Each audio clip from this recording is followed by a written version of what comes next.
appeal to it. Really what we mean by methodologies is how we're doing the calculation. So breaking this down in each of the major subject areas. So for agriculture, for municipal and self-supply industrial, for environmental and recreational,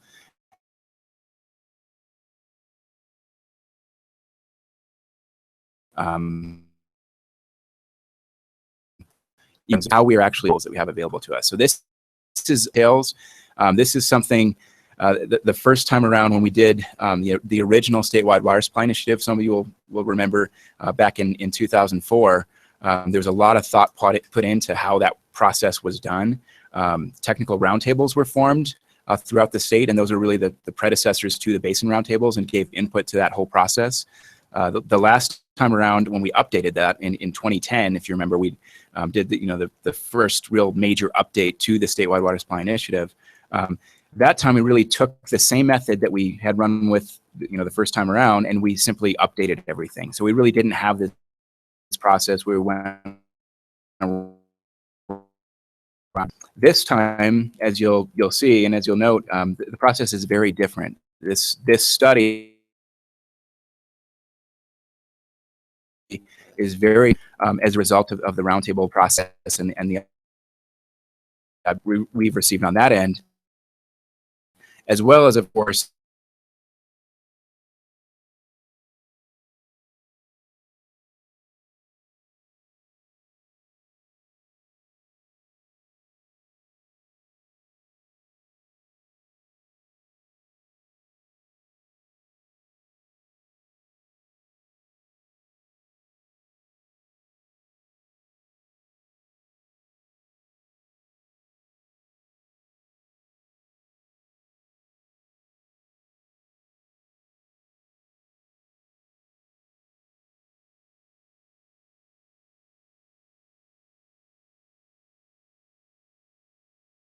and for weeks. This is something that is hot off the we have, as you can see on this graphic, we have our method for developing these is through workshops that we have with the technical team.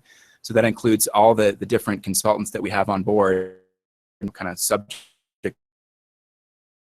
matter, developing those internally so we have a fairly good draft for folks to react to. And then that is what we will which we're calling the tags, the technical advisory groups. So right now the item highlighted in red is where we are at. So we have drafted the initial versions of these through the workshops. And so we have all but about actually 1.5 of those workshops, one was partially covered, have been completed. So we are working through the technical advisory groups. This is important too, which is in red there. The representative peer review.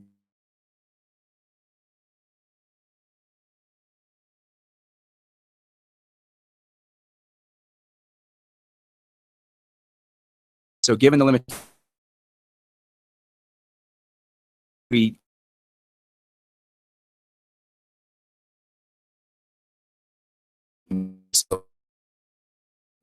as sufficient as possible by representative process where we have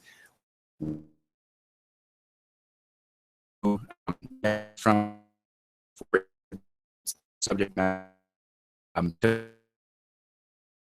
for these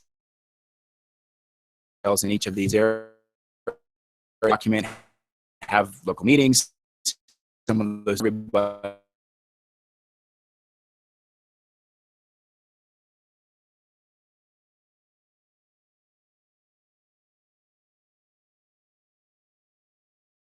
is before the intent of the tag process is to have one meeting. We do have it scoped to have a second meeting if we need to have another draft version of that. But it's not designed, in other words, to be a review process. It's really set up to to go through the methodologies, figure everything out, and then we can do the analysis after that, after we've made sure all of those things. At this point, we are looking at July for having the first meeting for each of these different tags. We are intending to give a full 6 weeks for each of the tags to review the documentation. We send the board members as well. We will also be giving direction to the TAG groups to send any feedback after 4 weeks, so 2 weeks prior to those meetings, so that if possible, if there is some of that initial feedback that's compiled, we can then incorporate that and react to it and be prepared during the TAG meetings, to respond to some of those comments. So that's the process. That's where we are right now, really in the thick of developing, each of those different methodologies, the different ways for doing these calculations. Because things are going a very different direction, because we had been given the direction initially with this study this time around to really look at more of a hydrologic gap, as opposed to more of a simpler infrastructure type gap that was done before. I wanted to back up and explain the differences in this to the previous approach and how we have done SWASI as you know it in the past. So just to summarize the previous update, so SWASI 2010 was a gap methodology that really focused on, at least on the municipal and self-supplied industrial side, on water needs in 2050, and then on anticipated yields from identified projects and processes. So everything we knew about that was planned to occur in 2050. So the simple math was that the gap was basically those net new demands and then subtracting out those planned projects that we knew about. And that resulted in what we call an infrastructure gap. So that's the planned infrastructure that we know, kind of straight lining those demands that we know out there. And we did high, medium, and low. I'll show another example in a minute.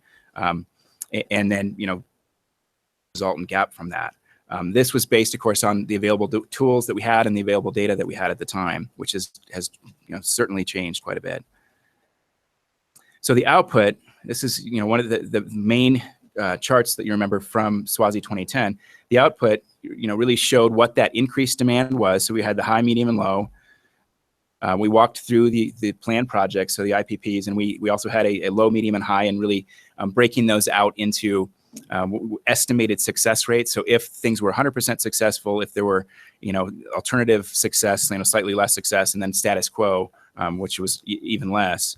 And then, doing that simple math resulting in a gap, so 3 different gaps, so low, medium, and high, again, really based more on infrastructure, and a lot of which I think the important point here is that there was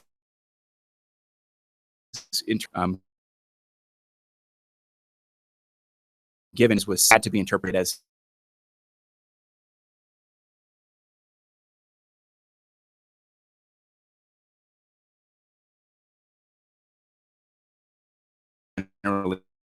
what that success was.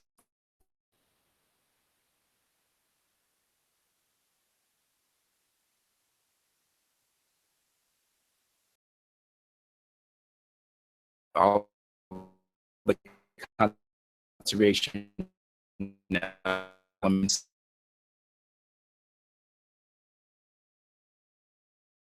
and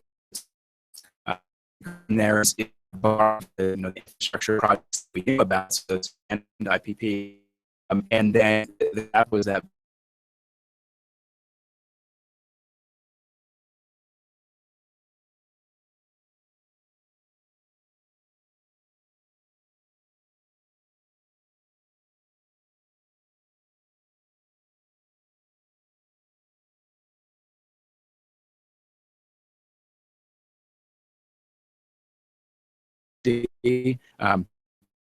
We're still very water plans. So this goes through and has the narrative description for each of these. There's a couple paragraphs, the icons that we have. Our job now is to interpret that and to quantify it, and to from a statewide planning perspective, put in some cases we have a whole climate change technical for a number of years.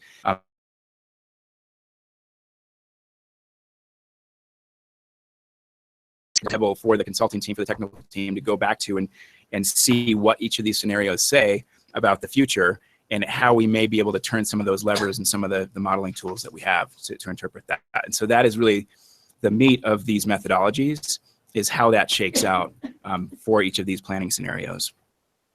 We really don't have the substance of that yet to dive into, but we will in the very near future. So new processes, this is the other to in the context of the water plan. This is on statewide water policy as implementation plans. What we're doing right now into the next phase of the local basin planning, trying to provide tools to provide value for that local process. And that's particularly tricky because of the very diverse state that we have, of course, the different phases, the different progress that has been made in different basins. So some basins like the Yampa, for example, some of their own modeling are in the process of doing some very deep and play into that, hopefully helping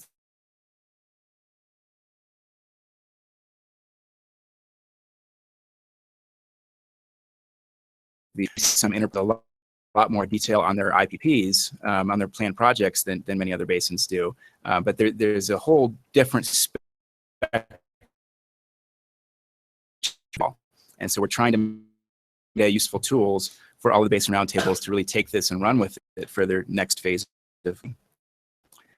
So then to help answer, really, again, building into these planning scenarios to help answer some of these questions, what these different futures might be.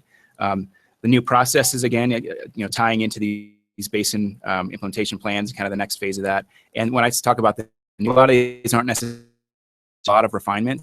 So the base of that is the station model. So state mod, the CDSS tools that we've developed in conjunction with Division of Water Resources, is an incredible asset that we have as a state. We definitely put it to use in a number of other studies, most notably the Colorado River Water Availability Study. We're extremely lucky to have these tools that we've invested so much in that really have that site incorporate different hydrologies. So this is what we're doing. Some basins do not have the DSS tools developed yet or in process, for example, with the Arkansas. There are initial versions of that, and there are also a lot of other tools that are out there, some point flow spreadsheet modeling tools and things like that. So there are a lot of different data sources and different things that we can use that our technical team is working on right now. So this is just a quick diagram to show the Arkansas River is highlighted there. That's the one that is certainly in progress right now. Rio Grande also really have other modeling tools that have been developed. Issue that we'll have to circle back with the compact and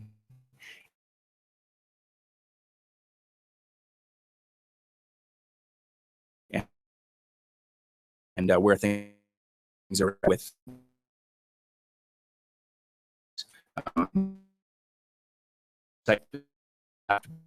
as we get into this.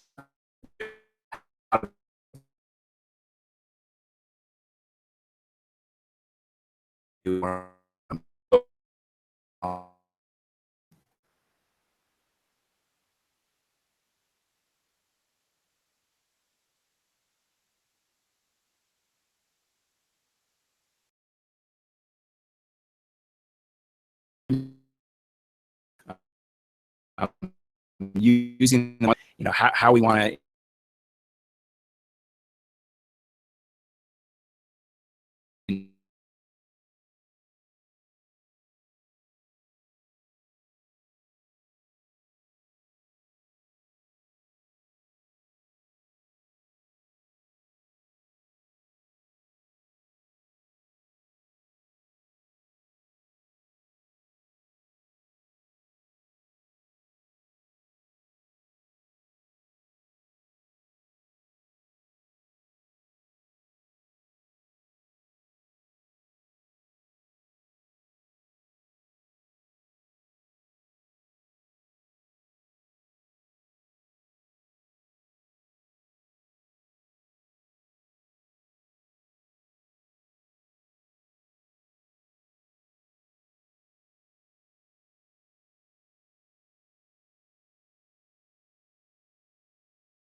snapshot, again, similar to the last analysis, and the capability to really any variability that occurs next, 35 years or less than 35 years.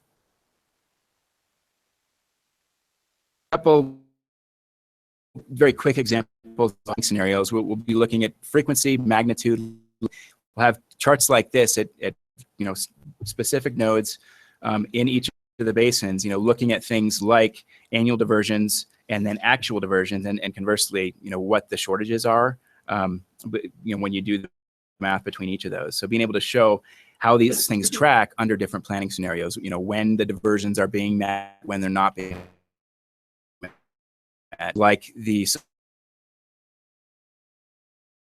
looking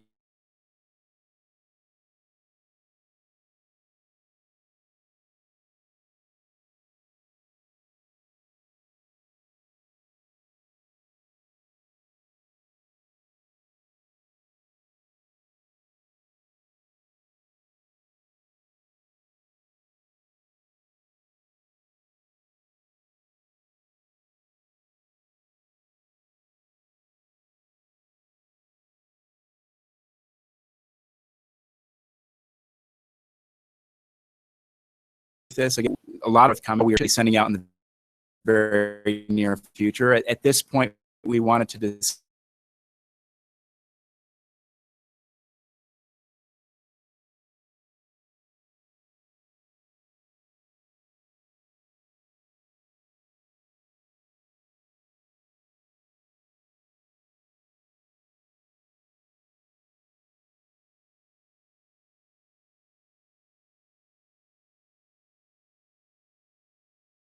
for this. So remember, originally we've been operating with the December deadline that was one of the project. Things have definitely been taking longer than anticipated. Like this, unfortunately, had some hiccups with contracting. We are now really, of course, diving into a lot of the details on this. But give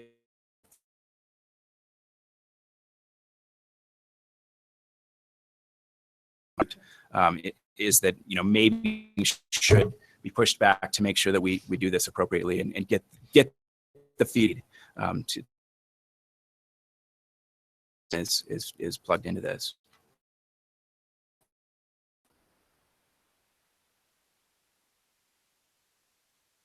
For questions or any time you've given this presentation.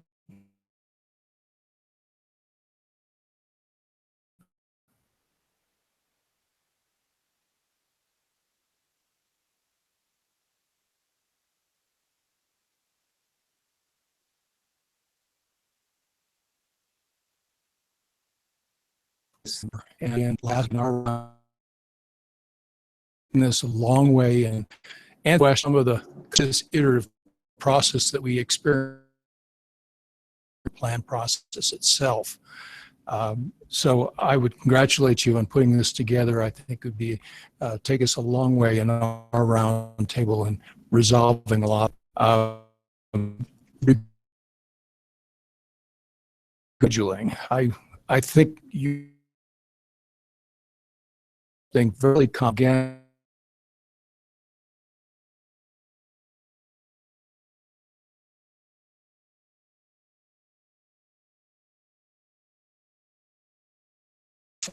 Model, focus, and hydro calculation were much more refined. It's much more complex.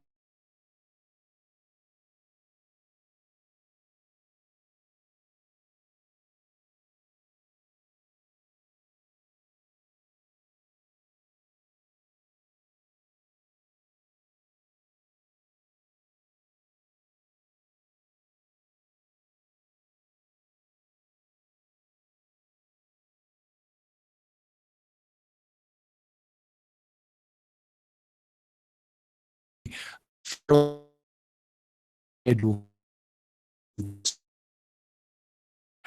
knowing that we're going to be going through an iterative process around tagged at least once, if not twice,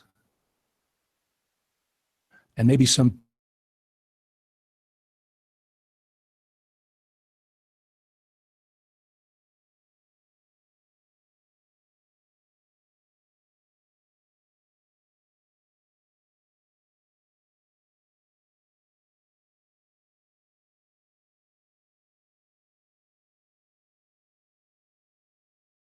incorporating that, incorporating the comments, going back again.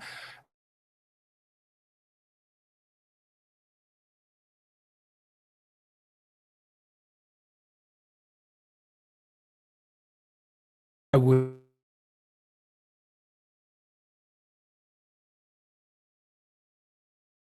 this up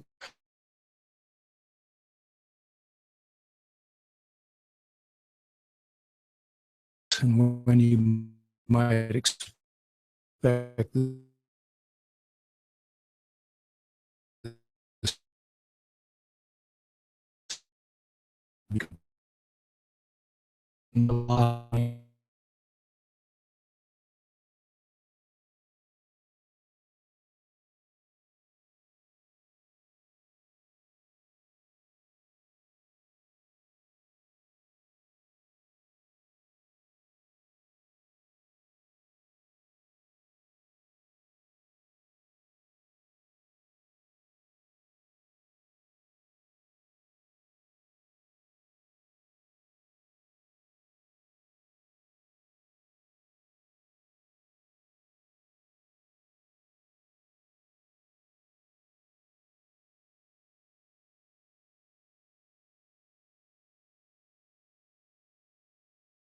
I think the example is appropriate. I mean, it's showing actual diversions demand, and then doing the math and showing where those shortages are, and when those agricultural demands are met and when they're Explain the marks on the graph to me, please. And I'm not being facetious. I really want to understand what you're doing.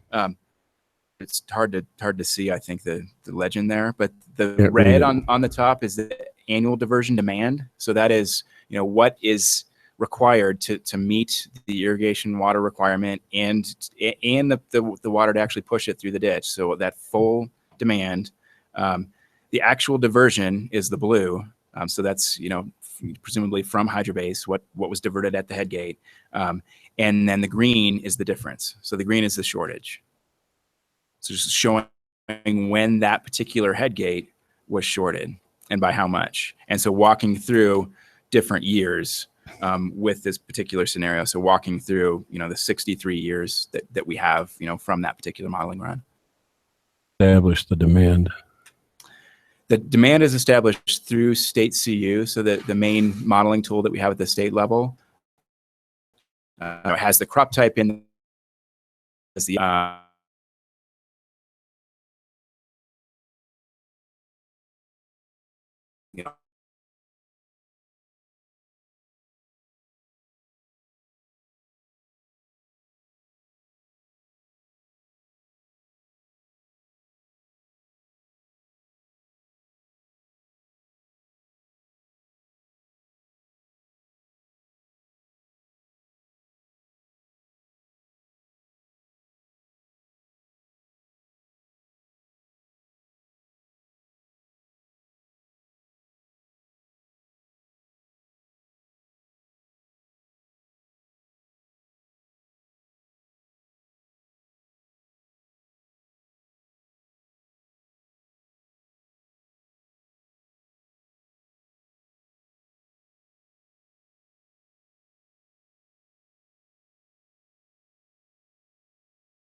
kind of as they see fit. So if this information comes in a format that's useful and everybody understands where it fits, I think the pieces can fit together quite well. Thank you. Thank you. I guess what I kind of need right now is a head nod for Director Gallagher and Director McLeod's recommendation to staff from other board members if they're agreeable with that recommendation. I get a head nod, yes, so carry on. Thank you very much. Any other questions, comments on agenda item 8? Let's move to agenda item 9. Colorado Water Plan Funding Guidelines. So this is an action agenda item.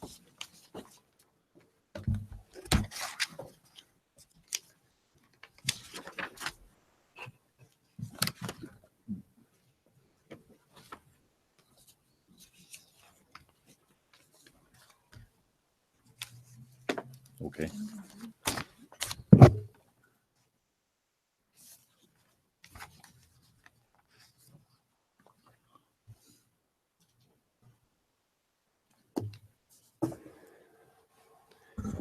Good morning, Kirk Russell, Interim Deputy Director and Finance Section Chief. The agenda item 9 is focused on the projects bill and the result of the legislature approving the projects bill and what's in it, and then the next step related to the water plan funding component of it. And I wanted to start off by, I don't know if you remember when we were in Steamboat Springs, when we started laying out the water plan and the where we were seeing ourselves go. I think my last slide included a wrestling match. I don't know if you remember that photo. Little did I know that that would actually be in the CWCB's conference room with our section chiefs debating on what this funding looks like going forward. So Lauren fortunately refereed that match and got us to where we are today. And the agenda item and memo that you have in front of you is certainly a collaborative effort of all the section chiefs. This money that we are talking about that's in the projects bill certainly crosses all of the agency. And so as we walk through this today, I guess my request is that this this collaborative effort that we had within CWCB is now in front of the board to make sure that we're heading in the direction that the board is wanting to go. Certainly time is critical to this. We're wanting to get this money out to projects that are important to the state, but also try to get things moving forward as soon as we can.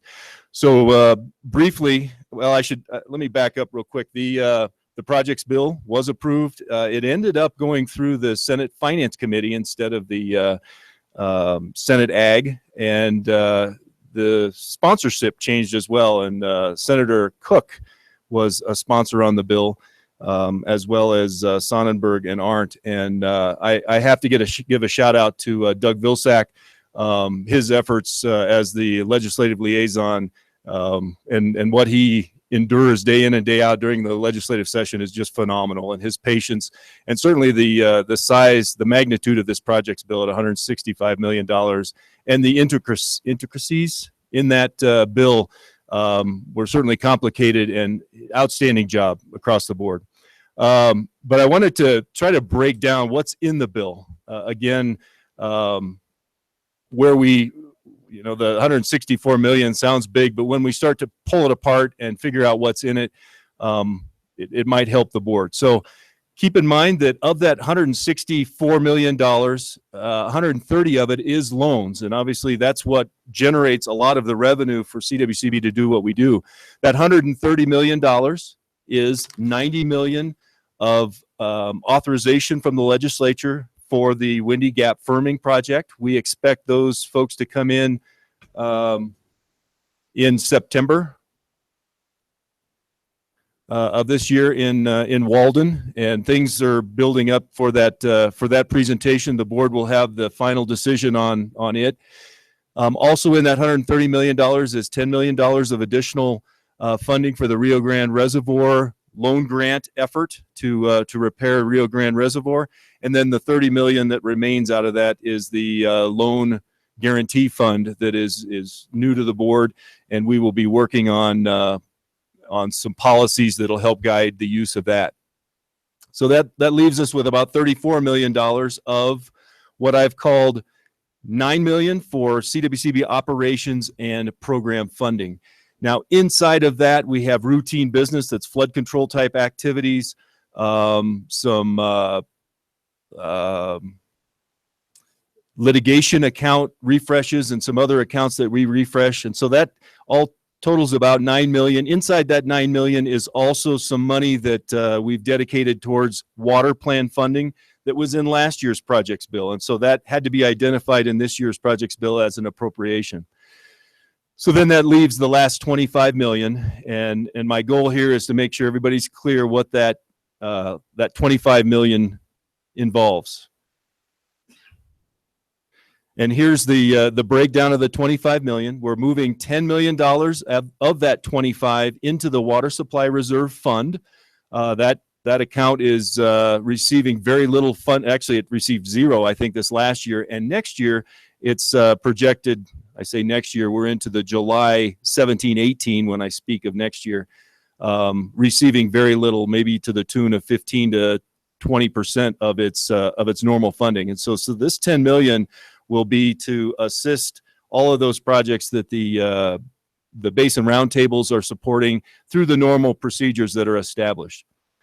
$5 million of that 25 is dedicated to watershed and stream restoration. And then the last 10 million is what I want to focus this discussion on. Let me go back to what's in that projects bill this year. Here's the list of items, and they're also listed in your memo. And the reason I think these are important to keep track of as we move into the conversation about the $10 million water plan funding money is we've got other opportunities within this projects bill. And so we've got to keep track of all of the activities we have going on as we make decisions for future applications. Some of them are opportunities for the public to request grant funding. Looking at this list, I think these are all operational activities within CWCB. WeatherMod has some permitting requests. The bulk of the requests from the public for grant opportunities inside the projects bill, but outside the 10 million that we're going to talk about here, are listed on the screen here. Some of them, as in the example of the $300,000 that is used for grants for feasibility studies for water storage. I'm not doing that.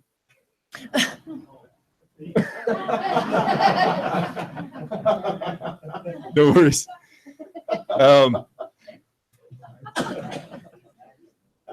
Here's an example, agricultural transfer methods. We've got $1 million that was put into that fund that will be utilized through its normal program.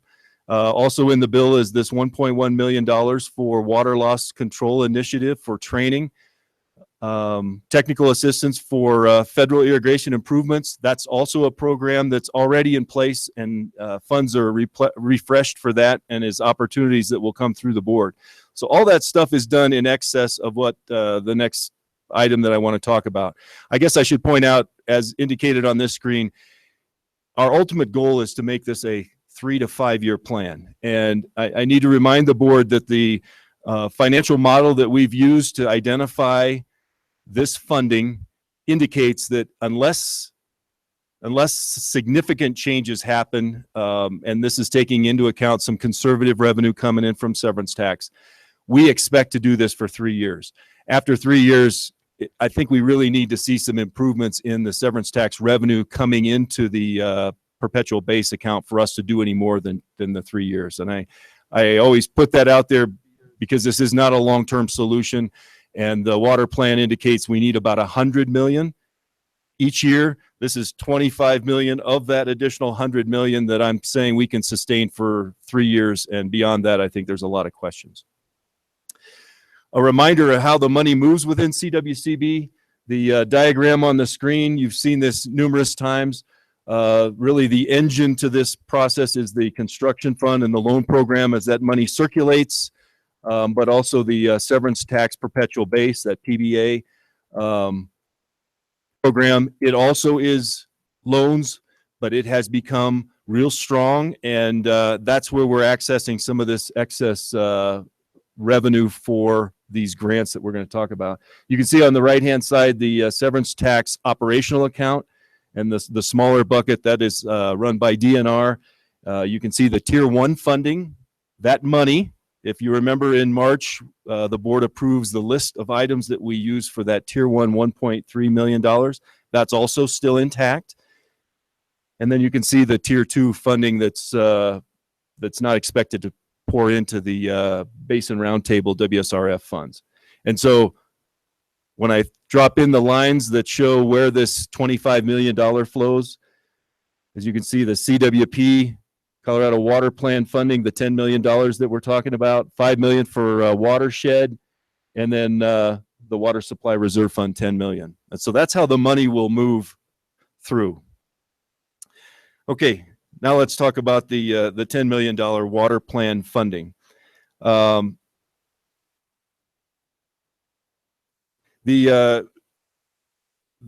board memo talks about ultimately what we're looking for is a recommendation to the board to allow us to continue in this direction. Time is of the essence.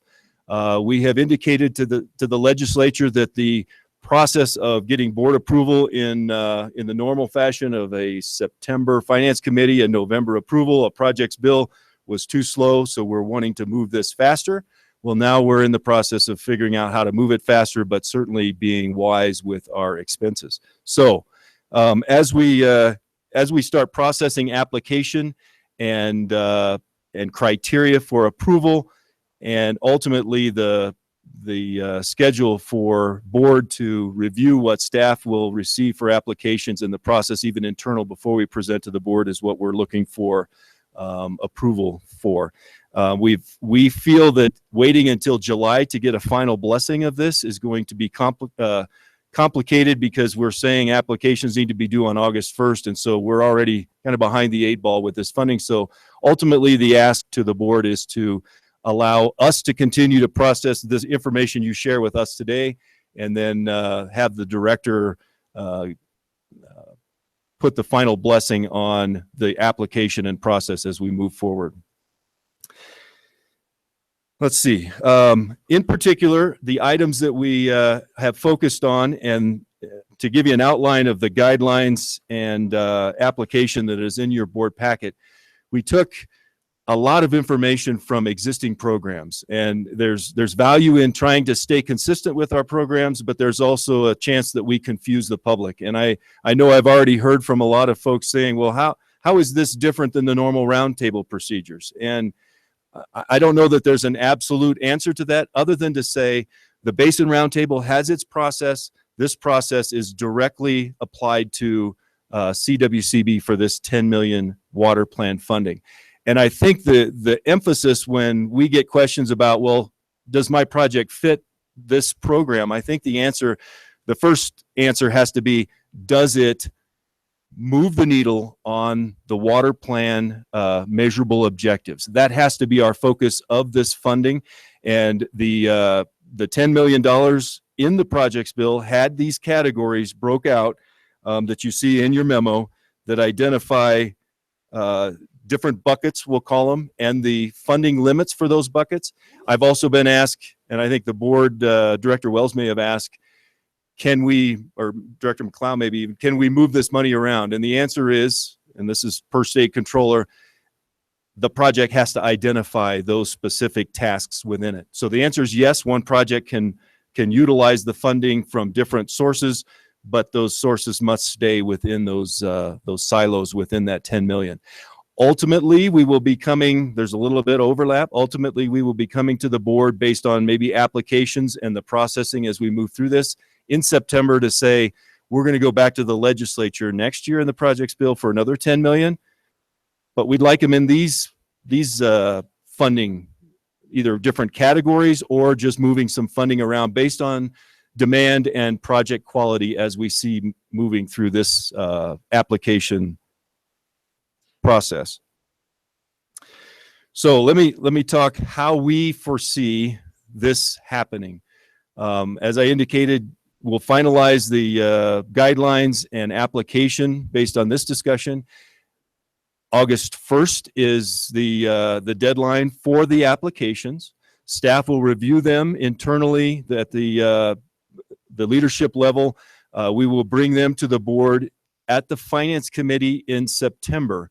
And as Chairman Wattenberg indicated, I have a little concern that the load that we may see, and I hope that we see, in applications and that review time necessary at that Finance Committee, and the location and the difficulty for some folks to get to Walden. I've tossed out the idea of maybe looking at more of a central location for the Finance Committee, maybe that same week, maybe even the day right before, and then migrating to Walden to do the normal board meeting. But I think a lot of that stuff we'll find out as we go here. But ultimately, the Finance Committee will review what's being recommended by the staff for the final decision, ultimately to be approved at the November meeting. And that is the normal sequence of events for our non-reimbursable investments. I should point out that this 10 million is independent of the normal flow of non-reimbursables that you will see in November. It's also important to remember that September is when the statewide WSRF money is dispersed by the board. And so I see this very intense board meeting happening in September dealing with money. And so just keep that in mind as we start considering making final decisions on this. Back to the schedule of things. One thing that we tossed around in our wrestling match in the office, some of these items in these buckets of the 10 million are really completely grant driven. In other words, they will be offered to the public through the application process. Some of them are internal drivers, and more so in maybe the educational side of things, maybe even in the agricultural type activities. And all of the staff came with information from folks around the state that said, I have an idea. What could we use this for? Is there an opportunity to utilize this? And so all that information is coming together. In September, you may see some requests from staff to say, we'd like to dedicate a portion of what's in this bucket directly to this mission. And again, our desire to move it as quick as possible, again, for valuable projects that this board sees is very important. I wanted to point out that there are some draft level items in here. The application is not up on the website yet. We are waiting kind of for this board's decisions, and then ultimately the director's final blessing on the application. I'd like to focus, as we're talking about process and schedule, the end of the actual memo on page 2. It identifies what a lot of the information I shared. One thing that we are struggling with is there's very possibly projects out there that would sweep the entire bucket available. There's a desire to try to spread this as best we can. We don't want one project to dominate that. Sometimes projects that are ready to go now would have that potential, even though we have others that are in that development phase that would be very important to this board. And so we put a limit of 50% on the requests as a starting point. There are some of these funding opportunities that just don't line up well with a 50% limit. And same with the matching funds that we're really wanting to give the board the opportunity to flex where it's needed.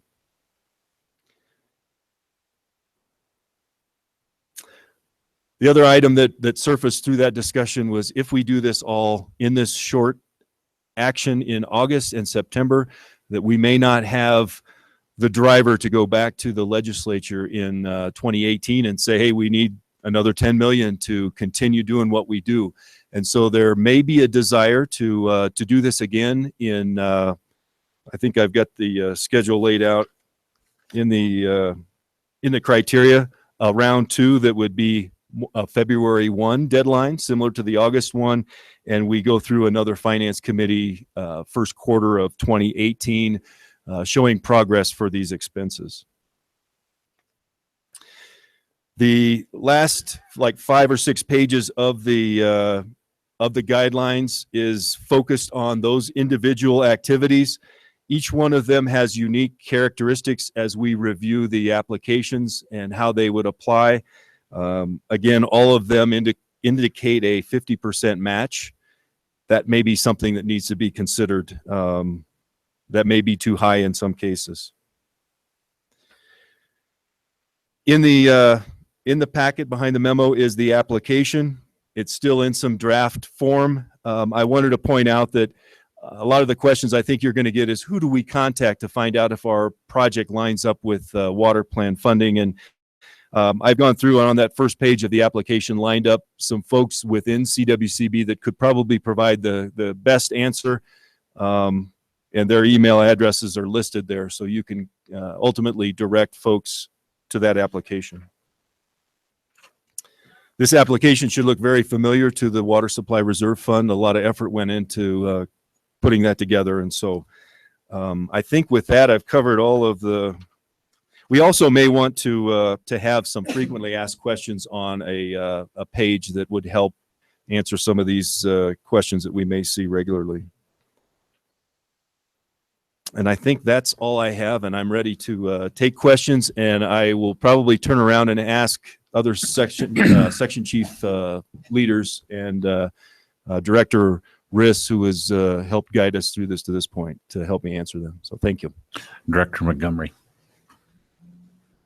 Well, first of all, it's just amazing to be here a year later where we're worried about getting money out the door as opposed to not how in the world are we going to fund this Colorado water plan? So great job to everybody that was involved in working with the legislature to make this happen and getting this extra funding. I guess my only, I think it's great, though my only issue is I like this idea of the one pager, and I'm not sure it's frequently asked questions or it's just to give to the roundtables. Going back to communication to the roundtables, I know the deadline is probably going to be what clarifies when you go where, but I think I'd like to know where to direct people. So if someone comes to me and says, I want to get funding for this project, do I send them to the roundtable? Do I send them to this pot?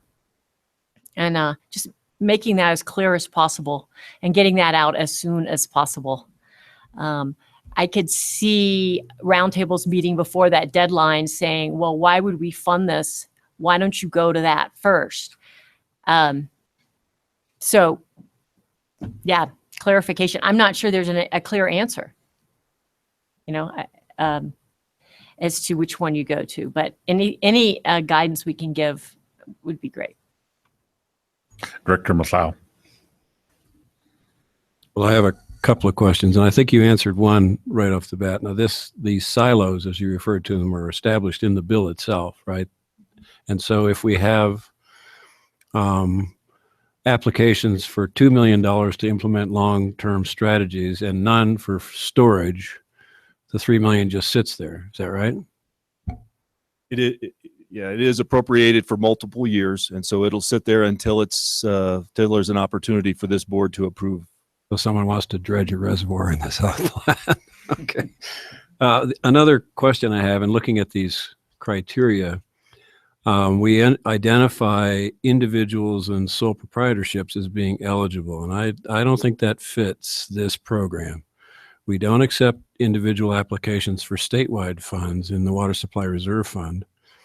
And given the fact that the purpose is to advance the water plan, when I read this, I sat and tried to think of some project an individual could promote that would advance our objective here. So I would suggest that shouldn't be an eligible category. That's just my thought, that I'm not the only one who gets to vote here. But the other issue that came to mind is in these criteria, it says that if the project is identified in the Basin Implementation Plan, the roundtable support is assumed or implied. I think that's dangerous. For example, the Gunnison Basin Implementation Plan, I think, has 133 projects listed, and they have priorities, Tier 1, Tier 2, Tier 3. And if someone came forward with a Tier 3 project the roundtable may not be supportive of it at all, even though it's in the BIP, because it's not within the prioritization that the roundtable gave. And I'm just using the Gunnison as an example. There should be some point at which you touch base at least. And I don't know if we have time given this timetable, because the meetings are not as frequent as they used to be. Maybe the project screening committee, somehow it has to bounce off the roundtable at some point, even if it's in the BIP, because they may oppose it. And then I guess we don't know what we do at that point. That's another question. If the roundtable comes back and says, no, this is not a priority for us, we would prefer you didn't give them the money. I don't find that likely, but we hope for the best and plan for the worst. So those were my thoughts. And there are a few typos in that application, but we don't need to waste time with that here. Director Wells. Yeah, I have a couple of thoughts on different topics. One is the idea of trying to get the money out the door by this time next year. And I'm not sure that's going to produce the best projects, the best results. And I understand that we have to demonstrate that the money is needed, but I'm not sure that means money out the door. It seems to me that we ought to be able to agree that there are projects, maybe sort of like pre-qualification, but each one of these categories says engineer's estimate of probable cost, and then plans and all that. And I think to the state revolving loan funds, each of those, drinking water and wastewater, has long, long lists of projects that would be eligible for funding, but they're not shovel ready, to use an ARRA term. And if we're looking for shovel ready projects within 12 months, I think we'll get stuff that may or may not be as important as something else. So I'd like to figure out how we can maybe, set aside money for a project that doesn't have plans, but has a sort of ballpark that's really important, understanding that that may change. And then we can report to the legislature, we have plans for all this money. We have plans for more than all this money.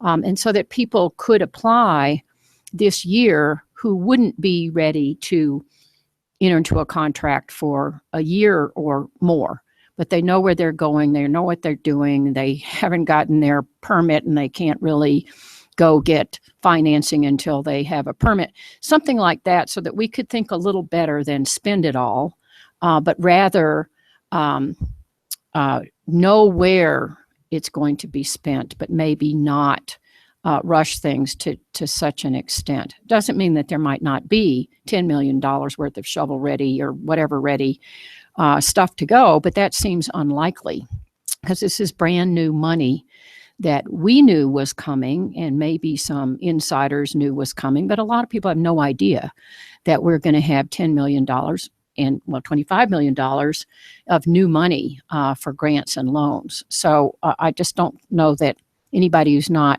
closely related to some of us would be ready to do that in the schedule that we have. So I don't know how we do that, but I know there's a lot of need, and we ought to be able to kind of figure it out. So. Director Gallagher. Thank you, Mr. Chairman. Thank you, Kirk, for this presentation. I'd certainly like to have a copy of this presentation to chew over a little bit. I support what John or Director McLeod said about bouncing this off the roundtables, at least getting a letter of support. I think I have two areas of concern. First of all, we have the water supply reserve account grant process, which goes through the roundtable and the readings that we have. And some of us have one reading, some of us have two readings, some of us have a flexibility in that. It takes a little longer to go through that process and get something in the pipeline for presentation to this body here. And so I appreciate your efforts at trying to accelerate or streamline the process so that we can get some projects moving here. And I know that getting a letter out of the roundtable is sometimes difficult, but I think it is important to touch the roundtable at some point to get their get their consent and confirmation this is something that they want to see move forward. The other problem I have is this conflation between the projects that would fall under the Water Reserve Account Fund grant process, which is one bucket, which has its own criteria, and in our where we look for projects that want to support water plan projects and our BIP as well. And perhaps this category, first category here, the 2 million with multi-beneficial projects, and those projects that address the water supply and demand gap. Maybe you've parsed those out a little better, or in the body of the application. I haven't read that far down, but I thought that was a little vague. And I guess, is it up to staff or is it up to the applicant to make a decision as to which process do I go through? Do I go through this one first and maybe get the minimal process with the roundtable, or do I need to go back through the roundtable itself through our regular process? So those are areas of concern. I don't have a recommendation on that, but I think they need a better clarification. We have seen the exact same dilemma, and we continue to try to figure out the best way to approach this. I think we did struggle with that whole idea of roundtable letter of approval. It was somewhat of I guess my thought that if we could separate that requirement, that in itself would help draw a line between the two. If the board's looking for basin roundtable recommendation to this board, certainly we can do that. Timing might be a factor. I guess I would ask the board, would it make more sense in that regard, Director McLeod, if we focus on construction? Because there are a lot of softer type activities in here, such as studies and educational innovation, some things like that may not necessarily be driven by a basin. So maybe the focus is more on structural type projects that we would like some recommendation from the local roundtable. Does that line up, or is that still risky?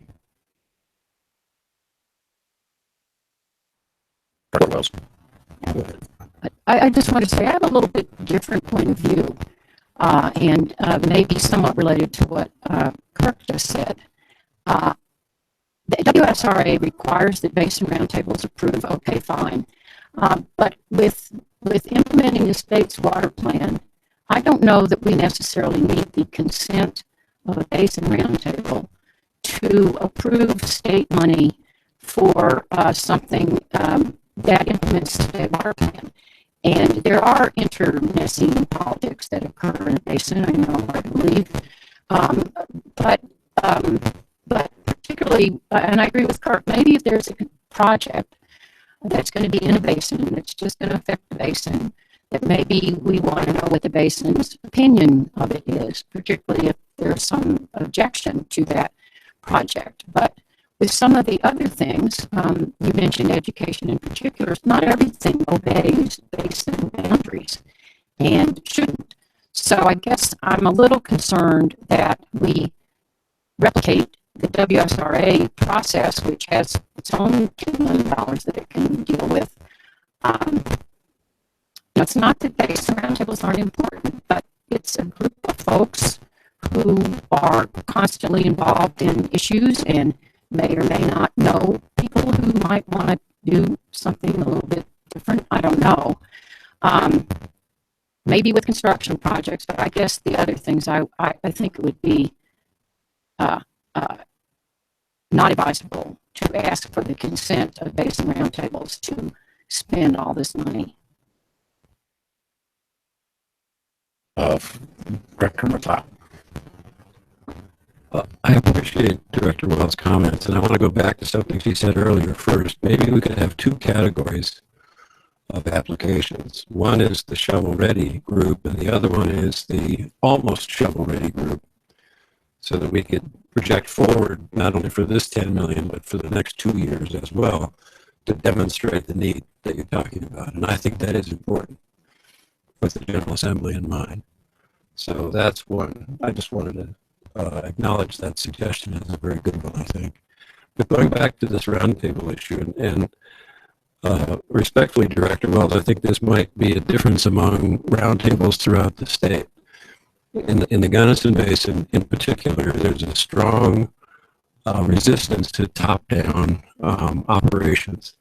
That came up in the Swazi context, that has come up a couple of times during the water plan discussions. And I'm not saying we need to replicate the process or even get, maybe not even consent, but at least acknowledgement. Because I don't think we want to be funding projects, regardless of the politics, if the roundtable is not supporting them. It just isn't going to work. It's going to create a tension and a conflict. I can speak in my own basin that we really don't need to have. And it's not that tough, again, I'm speaking from local experience, to rally the roundtable to a worthwhile project. It's rare that our roundtable turns a project down. It has happened, but it's really more a feasibility issue than political. And it probably wouldn't get past the staff even if we had approved it. So I'm sorry, Director Wells, but I disagree with that. I think the roundtable has a role. I don't think we need to replicate the process, but there's got to be some contact. It just has to happen. It can't happen without any communication. Director Montgomery. Go ahead, Director Montgomery. Just trying to see if there's a solution here. I do notice in the application that it says letters of support. So there could be a strong, letters of support from roundtables are encouraged if it is coming from a basin. And I think that, anybody doing a grant application would be super, would be negligent and not trying to get a letter of support from the roundtable. But then I also really appreciate this idea of applications that may come, they may come from staff, or they may come from something that isn't part of a roundtable, and I don't think we want to bog those down with having to go to a roundtable. One thing I do also see the opportunity is, if the applications come in August and then they're going to go to the board in September, you're going to have a matrix of all these applications, a summary of all of them, and what where they're coming out of. And I think you could send that out to all the roundtables, encourage comment from any of them that perhaps, if there's no letter of support involved, encourage comment. So the roundtables kind of get two bites at the apple. One, there's this opportunity for a letter of support, and then two, there's an opportunity and an invitation to provide comment to the board that will be considered when the board considers these. Go ahead, Kirk. Yeah, thank you, Director Montgomery. I had envisioned that to probably be the case, and this two-step approval process would probably lead us to some of that control. Many of the grants that we bring to the board, even in our non-reimbursable process, and probably even in the case of our Tier 1 funding for the operational account grants, I think it's not unusual for either before it ever gets to the board or even after it is in front of the board where there's a concern that maybe the basin's not in full support. Usually we go through that process and make sure that that's going to work out. So I do understand the need for the Basin Roundtable, and we did include that request for basin support. Some projects, there's no doubt that we need the local support for them to move forward, and I would imagine the board's approval would look to that basin representative to make sure that that's acceptable. So I think it puts it on us to make sure that we have those checks and balances in place, particularly when they have an impact to the basin that they are involved or that are involved with it. I would imagine we're again looking from the state level. We're trying to find multi-basin beneficial projects. We want them to be a benefit to the statewide in general, and not focus this money too much on curing a local problem, but if it's a benefit to the entire state, I think it's well within this funding's request. So I did want to point out that we did include, I failed to mention this earlier, I consciously put in here that Our goal is to try to get match money elsewhere. And what happens many times, we've seen that when that basin roundtable money comes through the different source, it's no longer the state's funds, it's basin roundtable money. And so my desire in this request, and again, a starting point, is to say, we're not wanting match money to come from other CWCB's funds. We would love to see matches from DOLA and the federal government, and certainly where applicable, the applicants' contribution either through in-kind or cash support. Certainly the loan program is available for them as well. But my desire was not to match Basin Roundtable money with this water plan money. Probably a personal interest, but that was my starting point with putting this together. Director Gallagher. Thank you, Kirk. One suggestion would be maybe to, when you do receive an application, that you ensure that the basin representative, myself, or any of my fellow directors, and the chair of the basin are aware of it, if it is a basin-specific project. So we're brought in early in the game, and that will allow us to start the process of engaging the applicant if we don't know about the project already. Yeah, we'll know what's sensitive and what isn't. So earlier the warning, the better. Duly noted. Thank you. Acting Director Riss. Thank you. So what I'm hearing from the board, as far as feedback, if I can just summarize the conversation so far, is that you'd like staff to find a way, and it's attention, I understand that, but find a way to put a bookmark or a placeholder for projects that we know are of statewide importance and may not be quite shovel ready, in addition to projects that may be further along in the process, to account for both of those different categories, and also to find a way to at some point involve basin roundtables, whether that's through the letter of support process or just staff making sure that we're doing the homework of shovel diplomacy back and forth, to make sure that that process is explicit somewhere in the application process. And then one other stick that I wanted to throw on the fire that we talked about internally a little bit has to do with that staff discretion piece. Some of the grant programs within CWCB have a threshold where under a certain amount, staff is allowed discretion to approve those projects without bringing them to the board. And that's not something that you'll find in this proposal, but is a question that I think some of us still have about if that is appropriate for this pot of money, or if the board feels strongly that all of the projects funded through this need to have explicit board approval. So at risk of opening a can of worms, I wanted to throw that out there. Director Wells.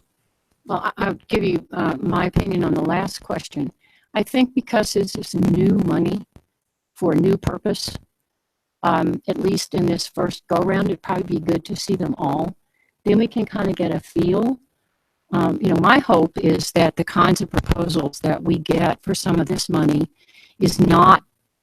are not the sort of proposals we've seen in the past, that maybe in innovation or technology or just different kinds of things. And I think it would be good to have a year of experience under our belt before we begin to say that there's a limit below which we don't need to see it, just so we know what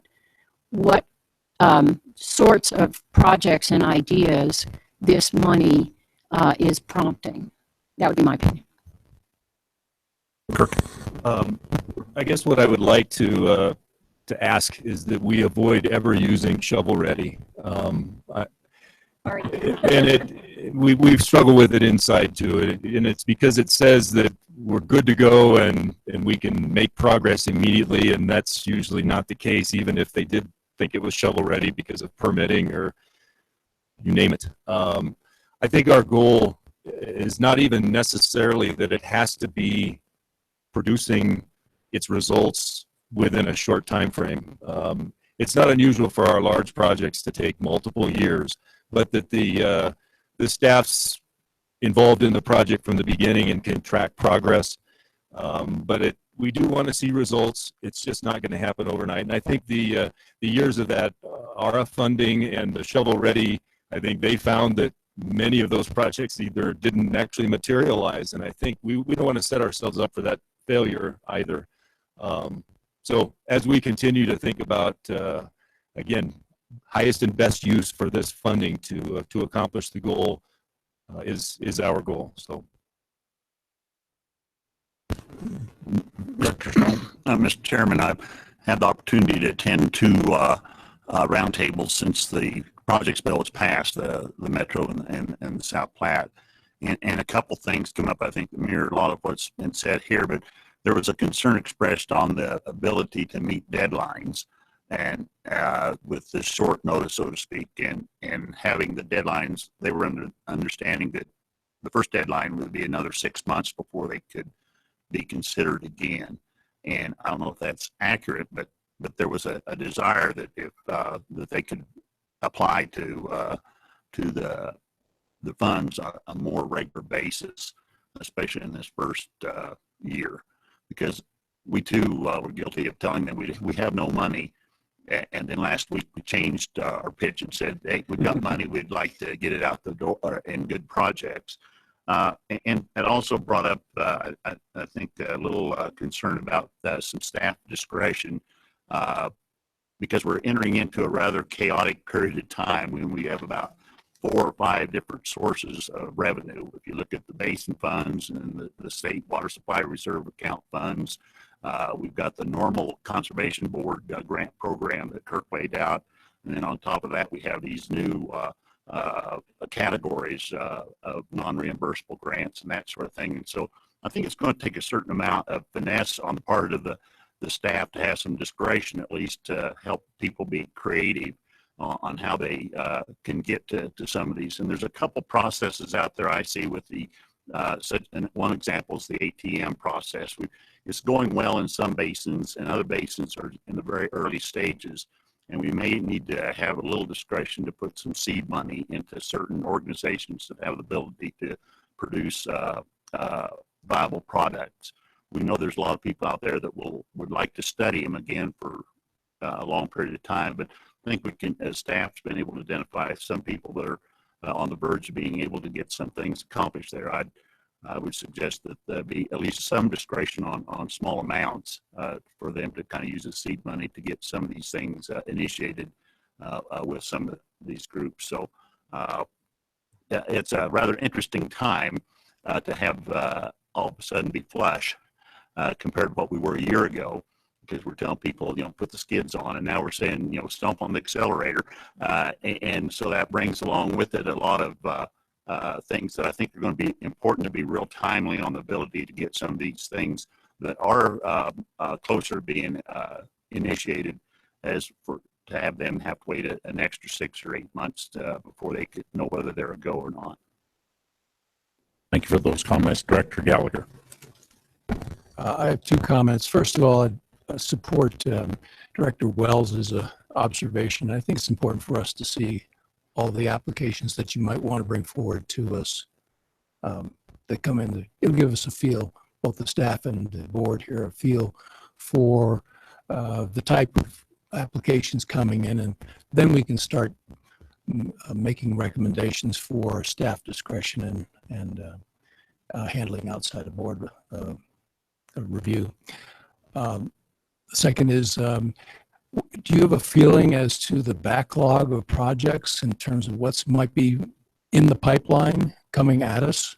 From what Director Stolp said, we've told them to hold off and now to stomp on the accelerator. Would we expect a flood by August 1? That's a dangerous prediction on my part. We're trying to expect a lot of interest and a lot of great applications, but as has been indicated, the timing is very difficult. This is not. We don't want this to be a sprint. I think we will fail if we're sprinting to be successful. I think in the reality, this is a multi-year This 10 million doesn't have to be spent right away. This will carry forward, and I think the applications that we receive will carry over to next year's divvying up that $10 million, and then the following year another 10 million. I think as we start moving through this, we will be able to answer that a little bit better as projects line up that the board finds most valuable. We all bring with us the conversations and years of telling folks around the state that we just don't have the funding for that type of activity, or there are limits, and sometimes we don't know all the facts, and the quick answer is there's just not money available for that. So as time goes on, and I think as the message gets out there, I think we're going to be receiving those, and the more we can get in front of the board and share that, the better. To follow up on what Director Stolt had indicated, as I talked about, there's grant funding that should be available through this, but there's also some internals where we've seen already where we can mobilize quickly to have a significant impact. We've even considered that when it's not in a competitive grant type discussion, that maybe even in July, as soon as the next board meeting, we have things, the money's available July 1 for this water plan funding. And maybe in the case of the agricultural push, maybe there's an opportunity to move already in July. And so I think we'll have that discussion internally. Maybe that's something we bring to the board in July. It wouldn't be a grant request. It would be maybe a funding recommendation from staff to move things. I don't know if that made sense. Further questions? I guess what I'd like to know, Kirk, we have staff recommendation in front of us. Do you need to have a little more time to modify the staff recommendation of what it is today? Would that help you, or would you like us to move on what's in front of us? I would like to move what we put in there. I think we've heard the conversation, and we feel good about the direction we're going, and I appreciate what the board has shared with us, because there are some things in there that we didn't consider. So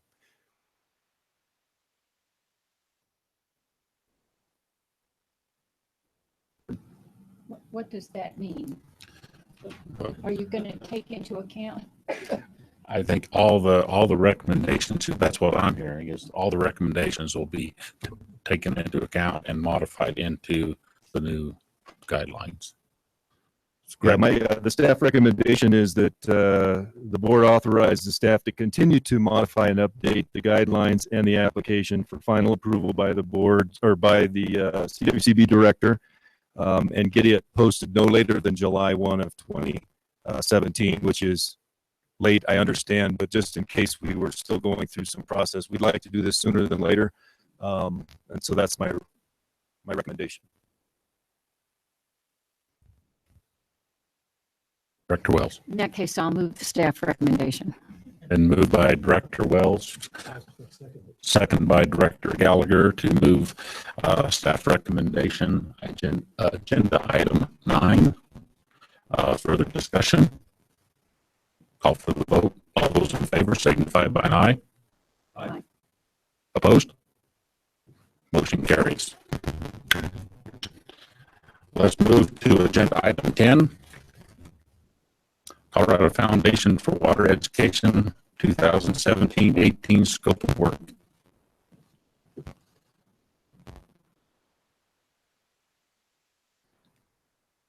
Greg Johnson, CWCB staff. Agenda item 10, we are moving on to the Colorado Foundation for Water Education annual review of the scope of work. If you remember, this is an annual item every May. We bring this before you. The foundation typically gets $150,000 as an automatic non-reimbursable grant from the construction fund. So every May you review the scope of work. The scope of work covers a number of different items that typically align with the missions of both organizations. Of course, we prioritize work that really meets the goals of the water plan as well. Staff recommendation is approval of the scope of work. It's my pleasure to introduce Jayla Poppleton, who is the new executive director of the Foundation for Water Education. Jayla took over in January of this year. Nicole Seltzer was the previous director and had stepped down. We are extremely excited to have Jayla on board. She's been doing a wonderful job. Many of you were at the President's Reception last Friday, which is one of many events that the foundation has been putting on. So it's good to see many of you there. And it's it's great to welcome Jayla, again, to be doing a wonderful job taking the foundation in some exciting new directions. Just wanted to remind you as well that I serve on the board for CWCB, serve on the board for the Foundation for Water Education, along with Lauren Riss for ENR and Mara McKillop, and so all of us are helping out on some of the day-to-day operations, also serving on some of the committees as well. So without any further ado, unless you have any questions, I'd like to turn it over to Jayla to dive into this. Any questions? Please continue and welcome. Thank you, Greg. So I'm Jayla Poppleton, and I'm really pleased to be here with you all today. I've had the privilege of working with many of you over the years in different capacities, and I have a great deal of respect and hold you all in high regard. And it's just an honor to carry this torch at the Colorado Foundation for Water Education and be here to present on our behalf on our activities for the year that were funded with the fiscal year 2017 scope.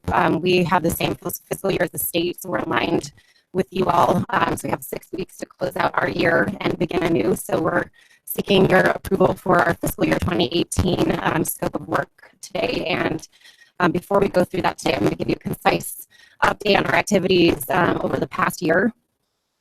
And I did want to just jump on the train of giving a nod to Dick Wolf, who has played a role in my journey as well. And I've got a little flash from the past here for you all of the water administration issue of Headwaters Magazine. That was from 2009. This was the second issue of Headwaters Magazine that I had the privilege of being the editor for. And I won't forget going to meet with Dick at the state engineer's office and feeling fairly intimidated, not knowing who I was going to find at the other end. And just you were so gracious and welcoming and helpful, and have always just been a phone call away. And we appreciate your commitment to our organization and water education. And I just recruited Dick over the break for his second to last day on the job. He's going to be presenting at our water fluency course. So thank you so much for all that you've done with us over the years.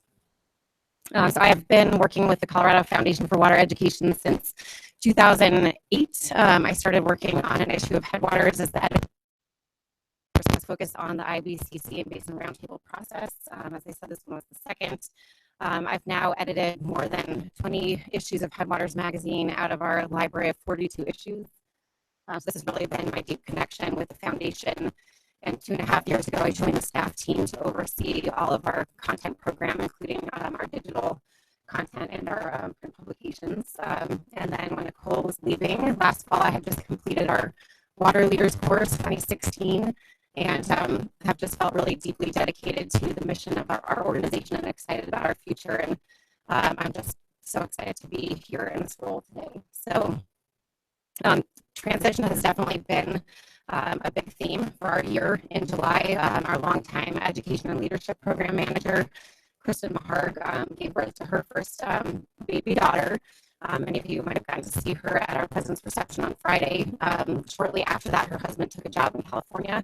And so she left, and we brought in Stephanie Scott to take over the education and leadership program. She's been fantastic. And then we got ready for Nicole's transition. She left in December. I took over in January, and we hope that for all intents and purposes on the outside, that it's been a smooth transition and that people have seen good continuity in the implementation of our programs. We are committed to continuing to deliver many of our historic programs at the same level of excellence that people have come to expect from us, and then we're also looking to do some new things into the future. So our water fluency class is in its third year. We introduced this 2 years ago. We've hosted courses in the Denver metro area and on the Northern Front Range. This year we have a West Slope focus. We weren't sure about the interest that we were going to receive, or if we were going to be able to fill the class, and we're proud to say that we have 35 committed participants, and we just hosted our first session in Glenwood Springs 2 weeks ago. It went great. These are a couple of pictures from that session. So this is a combination of classroom sessions, reading assignments, and field trips. So a great class. We have a good range of people. Some of them are very new to water in Colorado. So the goal is to bring them up to speed quickly. It's a Water 101 intensive boot camp. We have people from the business community, Anadarko, also from county commissioners, local dish board presidents. We have people who are working for town public works departments, but just moved here from other states. So it's an exciting group of people to work with. It's be good to present to you on June 29th. Our water leaders class, so in the scope from this year, we had our final 2 sessions of the 2016 class that I was part of that graduated in September. And then we have hosted the first half of our 2017 class. We have 15 new folks enrolled, and the second session starts tomorrow in Redstone. So we'll finish that out in this fiscal year and then host the final 2 sessions in the beginning of the next fiscal year. These are the sessions. You can see the topics that we're focused on, the dates and the locations. We try to move this around the state, and it's a focus on leadership development and building leadership skills and how to manage teams, navigate change, as we ourselves have been very immersed in, but also bringing in case studies from the water community that our water leaders can learn from. In addition, in our leadership program, we have a water educator network. So this is focused on local water educators, building their capacity and really collaborating among that group of people and coordinating. We have nearly 100 members in the network now, and we had 150 event participants over the course of this year. And there I have listed the different events that we've hosted for our network members. We've had 2 stormwater education workshops, 2 festival coordinator workshops, a Think Water workshop, a symposium with 45 people on storytelling and data visualization, a fire starter session on new ideas in water education at the Colorado Association of Environmental Educators conference, and 2 project web workshops and 2 project web webinars. So it's been a really exciting program to develop for the last couple of years. In addition to our leadership program, we have our education program. These are in-person learning opportunities that are largely comprised of tours and workshops. So over the course of this year, we've hosted 2 mini tours. These are 1 day long, one on Roaring Fork Collaboration, looking at the water efficiency plan that was developed there. And then we are going to be hosting our annual Climate and Colorado's Water Future workshop on June 1st at the CU Boulder campus and also at the NOAA building. So we're excited about that one as well. And then our annual basin tour, we rotate this around the state. This year we're going to be in the Southwest Basin, but the northern part, looking at the San Miguel and Dolores watersheds. Director Montgomery has been really instrumental in helping us put the itinerary together for this, and it's going to be great. We have 13 members of the Interim Water Resources Review Committee and their staff already registered, so they're going to be with us, which we're really excited about. These are just a couple pictures from the scoping session that Stephanie and I took to just scout the route. Moving on to our information program, we have Headwaters Magazine that we've been producing since 2003. In the end of the last fiscal year, 2016, we had just published our economics issue. So then this year, we followed up on that with a couple of complimentary blog posts, a webinar with more than 200 attendees in August, and 2 radio episodes with our Connecting the Drops partners, the Rocky Mountain Community Radio Stations Network. In addition, we published an edition on public health and water quality at the end of the fall. We have posted 9 blog posts on our Your Water Colorado blog on this topic as well. And we just hosted a webinar in partnership with the Colorado Water Congress in April with more than 100 people attending. And we've had 2 more radio episodes on this topic as well. And we're still in process for our second issue of Headwaters for the year, which is on data for decision making. That is going to be published at the end of June. So right now we're in our design phase. Text is final. These are just a couple pictures of our state of knowledge gathering, which we had 25 people who are working on water data come and share ideas and talk through what they felt we should be focusing on with our content and reporting. In addition, we have our Citizens Guide series. We have 10 in the series now on different water topics. We have distributed this year 3,500 hard copies, and in addition to that, we've had 6,000 online views of both our Citizens Guides and Headwaters flipbooks combined. I don't have those broken out. And we're going to be reprinting our Trans-Basin Guide to keep up with demand in June, so just to restock our shelves. And then we're looking to do an update on our Citizens Guide to where your water comes from in the next fiscal year. And this is something that I'm excited to share with you about. If you were at our president's reception on Friday night, I told a little story about this project that has been in the works for the last 12 to 18 months, really, as we took a look at how we could reach a broader audience with our work. We recognize that we're doing a lot of good work, we feel, and have been affirmed in that, but we are still reaching a fairly narrow audience. And so to Director Wattenberg's point earlier, how can we reach a broader cross-section of the general public and community and business leaders, we've been looking at what we can do differently with our messaging and with our organization to make ourselves more accessible. We conducted a brand assessment in September, and we asked a host of questions. We had 200 plus respondents. One of the questions that we asked about was related to the name of our organization and whether they understood exactly what we do or felt our name conveyed that, and whether there was any confusion. And some of the feedback that we got has informed a decision-making process that has ensued that led to an exciting change that some of you may have heard rumblings about that I announced officially for the first time on Friday night. In January, based on all the data that we had collected through this brand assessment and a series of focus groups that we hosted in October, we decided to change the name of our organization. We are taking out the word foundation. We feel that it's confusing about our role as a grant giver versus a grantee, and also just makes us come across as a little bit institutional, like you kind of need to know something about water before you jump in. And we do want to be more accessible to a wider variety of Coloradans. So our board made the decision in January to become Water Education Colorado. So it's not a huge change, but we do feel like it's going to make a difference. And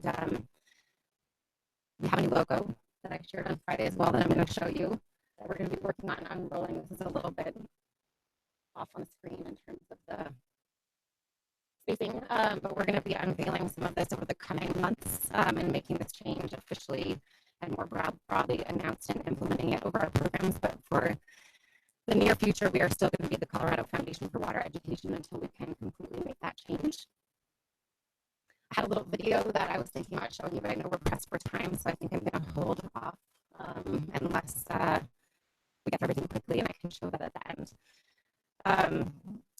So moving on to talk about what's next in fiscal year 2018, you should all have the draft scope of work in front of you in the board packets, and I did prepare a one-pager at Dr. Gallagher's request, and I'm sorry I didn't have this ready in time to distribute any sooner, but I do have copies that I can circulate now. Sorry. So the one-pager has all of the programs and all of the scope allocations just on one page. Okay. Our board looked at this scope, and Greg Johnson and Mara McKillop and Greg Mitchell were all instrumental in working with us to develop this and look at what was the best alignment of priorities between the Colorado Water Conservation Board and our organization, and how that $150,000 should be allocated. And so what you have before you is the result of that work, which was approved by our board of directors at its May meeting on May 1st. So to walk through that, and just noting a couple of the more significant changes from last year's scope of work, we added an organizational development task. This is task 1, in which we included a focus on membership program growth. So our membership program is really critical to us from both a revenue standpoint. It constitutes about 1/6 of our revenue, comes from membership dues, but also these are people who we really rely on for being ambassadors, but also recipients of our programming. And there again, we would like to develop more of a member recruitment strategy that includes going out to all the roundtables and really reminding them that we're out here as a resource, and but also hosting some member engagement events and doing some work to overhaul our membership program to make sure that it's really valuable and beneficial to our membership. More general public outreach, and we have a collection of activities identified under this item that include hosting across the state 4 to 6 casual social water events. That would be evening events targeted to the general public, where they can come and have just a touch point to learn a little bit more about local water issues and the big picture of water in Colorado and what we're up against, but also then to be pointed back to us as a resource if they want to dive deeper. We also plan to host a seminar on regionalizing water systems, and I know this is something that's also instrumental in Colorado's water plan is regional water planning. So we want to be looking at what are the opportunities there, but also what are some of the considerations that we need to be aware of as we look toward increased water regionalization. And then we are going to be a engagement partner for the Tap In project that was talked about earlier that Mara has been leading at the CWCB to help promote those events, but also to host one of the reverse pitch innovation events in August. Moving on to task 2, we're going to be continuing with the leadership and education programs that I just went through, which includes our water fluency course, as well as our water leaders course and our water educator network, but with an overall reduced allocation for this piece of work. And part of that is because we have seen that we have some real, we have some good fundraising opportunities to help us support these programs. So we felt that we could rely a little less on the scope for this piece. We are looking at hosting the water fluency course next year in the Southern Front Range. So that will be a new area for us to attract a different group of people, probably concentrated around Pueblo, so it will be accessible to folks in that area, but also coming over from Alamosa. With our water leaders course, we'll be completing and evaluating our 2017 course, but then planning and implementing the first half of the 2018 course for next year. The Water Educator Network, we plan to continue on the building on the successes that we've had, working with that group of people to really coordinate among local water education efforts in the state, but also to work more closely with the CWCB and the education and outreach staff to identify other tasks that are relevant to Colorado's water plan goals. And we also hope to actually pursue some of the grant funding, the new grant funding that has been established through the projects bill with the Water Education Grant Fund to help us grow this program further. And then we have our annual basin tour planned again for this time next year, but in the Rio Grande Basin, we haven't been there in 7 or 8 years, so we'll be going back. And then a series of mini tours. So we have hosted free urban waters bike tours in the past. We will be hosting those again this year, but we're kind of handing them off to another partner organization. And so we would like to duplicate those outside of the Denver area, up in the northern Front Range on the Poudre River in Fort Collins. We'll also be hosting a farm tour in the Pueblo area. One of our partners is here today, the National Young Farmers, but also the Colorado Agricultural Water Alliance is going to be partnering with us in hosting that. And then we'll host our annual Climate and Colorado's Water Future workshop. So moving on to the information programs. This past year, we had reduced the number of headwaters issues that we produce from what has typically been 3 in a given fiscal year to 2. And that was to make room for some of the branding work and communications work that we were doing, and also some work to shore up our website. Given all the transition that we have been through, this is a piece that has gotten a little bit behind. And so it is included again in the fiscal year 2018 scope of work to be looking at the website. And I can describe that further when we get there. But we will be reintroducing 3 issues of Headwaters again this year, as well as all the coordinating content that I went through. So posts on our blog and radio programs and webinars that build off of the content that's reported in Headwaters. And the topics that we're looking at doing, we're already underway with scoping and planning for an issue focused on alternative transfer methods for the fall. And then tentatively, we have topics lined up for our winter issue and spring, summer of 2018. And those would be on land and water trusts or public lands, and then stream management planning. So we feel like this ties in really well with some of the work that's underway to try to catalyze forward momentum in these areas. And those topics will be finalized by our program development committee as we move a little further into the year. And then as I mentioned earlier, we are going to be updating one of our key citizens guides. This is really a great backgrounder for members of the general public or people just stepping into Colorado water, but it hasn't been updated since 2005. So it's badly in need of an overhaul and facelift and update. So we're going to be working on that this fall. and to do some more work in conjunction with the CWCB reporting on progress and process related to the statewide water supply initiative update. And then back to the website. Our website is just really needing to be modernized. This year we were able to upgrade our database and shore up some security issues, but we were operating on a really outdated platform.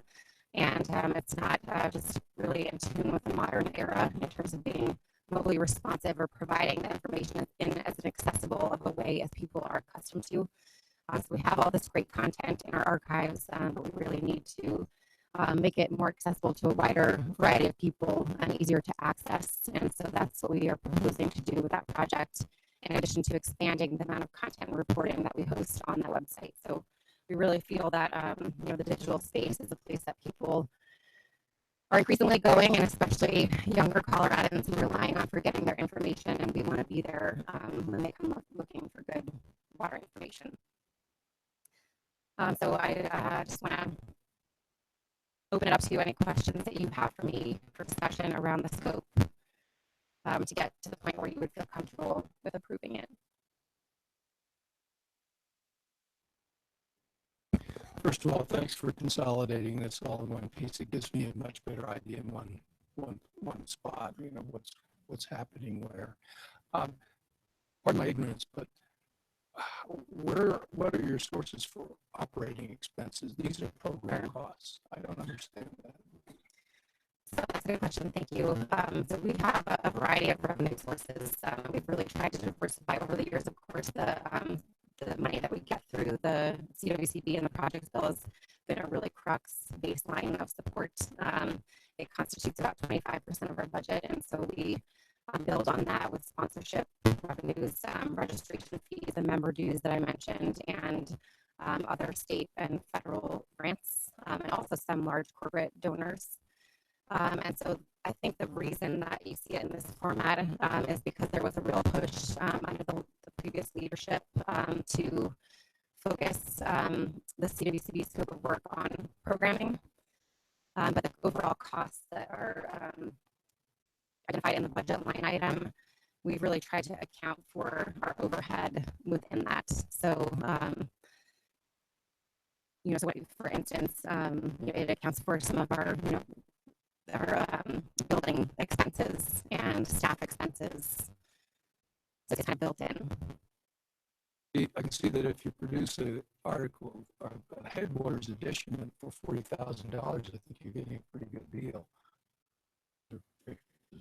It also accounts for mileage and staff costs and other, of course, the printing and distribution part of it. Correct. We certainly operate on a very tight budget, and so that's something that we're working on, is trying to create a little bit more cushion. But we certainly are frugal and do the best that we can with the resources that we have to, produce excellent programs. It's definitely run on a very tight financial model right now. Thank you.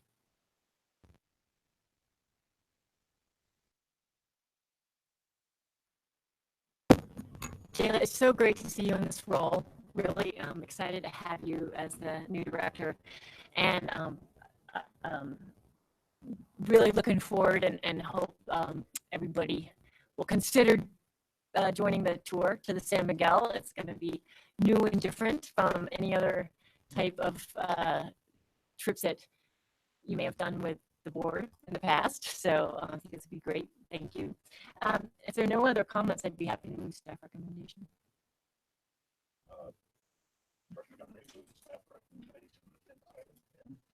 Second by Director Gallagher.